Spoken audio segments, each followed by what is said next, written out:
ஆசைக்கு தாழ் போட்டு அடைத்தென்ன லாபம்? அதுதானே குடம் தன்னில் எரிகின்ற தீபம். மனதோடு திரை போட்டு மறைக்கின்ற மோகம்.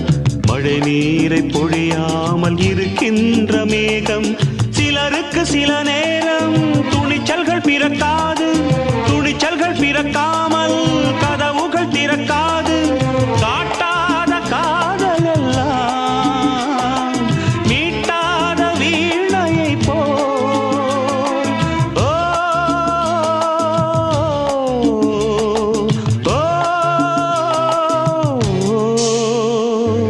பூங்கொடிதான் பூத்ததம்மா, பொன்வண்டுதான் பார்த்ததம்மா. பாட்டெடுக்க தாமதிக்க வாடை காற்று பூ